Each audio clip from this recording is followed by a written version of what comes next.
ప్రతి అక్షరం ప్రజల పక్షం. HR9 న్యూస్ టీవీకి స్వాగతం, సుస్వాగతం. శ్రీ సత్యసాయి జిల్లా పెనుగొండ నియోజకవర్గం రుద్దం మండలం తెలుగుదేశం పార్టీ కార్యాలయంలో నందమూరి తారక రామారావు 29వ వర్ధంతి సందర్భంగా ఆయన చిత్రపటానికి పూలమాలలు వేసి నివాళులు అర్పించి ఈ సందర్భంగా మాధవనాయుడు మాట్లాడుతూ నందమూరి తారక రామారావు మరణం లేని మహారాజుగా వెలుగొందుతున్నారని, బడుగు బలహీన వర్గాలకు అండగా నిలిచిన ఏకైక వ్యక్తి నందమూరి తారక రామారావు అని కొనియాడారు. అంతేకాకుండా తెలుగుదేశం పార్టీ ఆవిర్భావం తర్వాత కూడు గూడు గుడ్డ అనే నినాదంతో పేదలకు పక్క గృహాలు అందించారని తెలిపారు. ఈ సందర్భంగా స్థానిక ప్రభుత్వ ఆసుపత్రిలో రోగులకు పాలు, బ్రెడ్లు, పండ్లు పంచిపెట్టారు. ఈ కార్యక్రమంలో తెలుగుదేశం పార్టీ నాయకులు చంద్రమౌళి, వెంకటరామిరెడ్డి, నరహరి నాయకులు, కార్యకర్తలు, మహిళలు పెద్ద ఎత్తున పాల్గొన్నారు.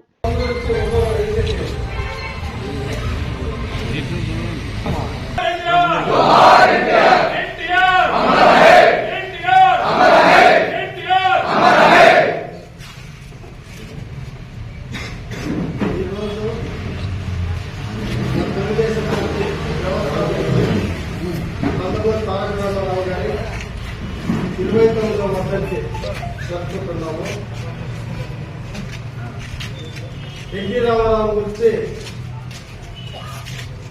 అందరికీ తెలిసిన విషయమే, కానీ మనం వాళ్ళకి తెలియజేసి ప్రజలకు తీసుకెళ్లాల్సిన విషయం ఎంతైనా ఉంది.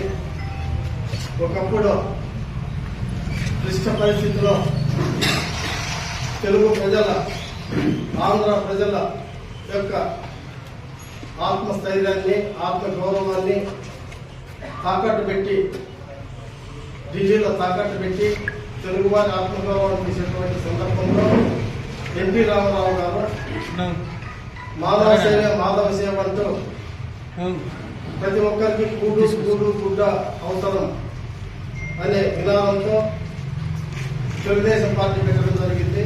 తెలుగుదేశం పార్టీ పెట్టిన 9 నెలల్లోనే అధికారంలోకి రావడం జరిగింది.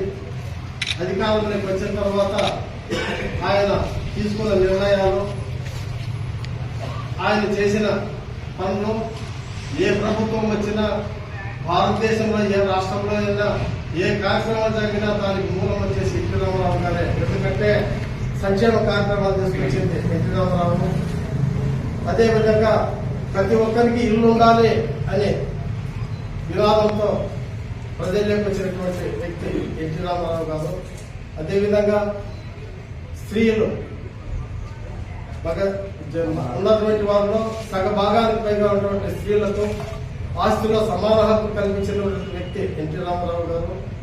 అదేవిధంగా ఎక్కడో తాలూకా ఆఫీసుల్లో తహసీల్దార్ సమక్షంలో కొంత ఏరియా అప్పట్లో ప్రజలకు సేవ చేస్తుండేది. కానీ ప్రజల వద్దకే పాల్గొనే విధంగా ప్రతి మండలానికి 20,000 నుంచి 30,000 ఓట్లు లోపల ఒక మండలాన్ని ఏర్పాటు చేసి ఆ మండల పరిధిలోనే అన్ని కార్యక్రమాలు చేసే విధంగా మాండలిక వ్యవస్థ తీసుకొచ్చేటువంటి ఘనత ఒక ఎన్టీ రామారావు గారిదే. ఇలా చెప్పుకుంటూ పోతే చాలా కఠినాత్మకంగా నిర్ణయం తీసుకున్నటువంటి వ్యక్తి ఎన్టీ రామారావు గారు. అలాంటి వ్యక్తి తీసుకున్న నిర్ణయాలు, ఆ సిద్ధాంతాలను నేటికి కూడా మన తెలుగుదేశం పార్టీ చంద్రబాబు నాయుడు గారు అవలంబిస్తూ నేటికి కూడా ఇప్పుడు ఎప్పుడో 30 రూపాయలతో సాగించిన పెన్షన్ ఈరోజు 4,000 రూపాయలు పెంచినారంటే అది ఒక ఎన్టీ రామారావు గారు పెట్టినటువంటి భిక్ష అయింది. అదేవిధంగా సాగునీటి ప్రాజెక్టులు అయితేమి, విద్యాపరంగా అయితే చాలా మంది బడుగు బలహీన వర్గాల వారు చదువుకోలేకుండా పోతున్నారు. తిండి లేక స్కూల్ ఫీజులు కట్టలేని పరిస్థితుల్లో ఈ గురుకులాలనేటువంటి స్థాపించినటువంటి వ్యక్తి మన ఎన్టీ రామారావు గారు. ఆ గురుకులాలే నేటికి ఎంజేపీ కానీ, కస్తూరిబా కానీ ఈ స్కూల్స్ అన్నిటికీ కూడా మూలం వచ్చేసి ఎన్టీ రామారావు గారే.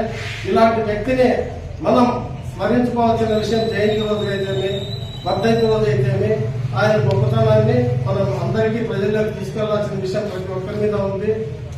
ఇలాంటి ఎన్టీ రామారావు గారిని ఎప్పటికీ తెలుగు జాతి మర్చిపోకూడదు. ఎందుకంటే తెలుగువారి ఆత్మ గౌరవాన్ని, తెలుగువాడు ఉన్నాడు, తెలుగు జాతి ఇది అని చాటి చెప్పినటువంటి ఘనత ఎన్టీ రామారావు గారిదే.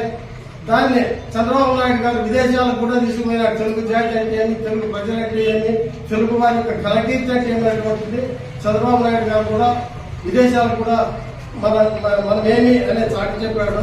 ఇలాంటి పార్టీలో మనం అందరూ సభ్యులుగా ఉండడం, అదేవిధంగా రాష్ట్ర వ్యాప్తంగా 1,00,00,000 మందికి పైగా క్రియాశీలక సభ్యులుగా సభ్యత్వం తీసుకున్నటువంటి దానికి కూడా అందరికీ ధన్యవాదాలు తెలుపుతూ అవకాశం ఇచ్చినందుకు కూడా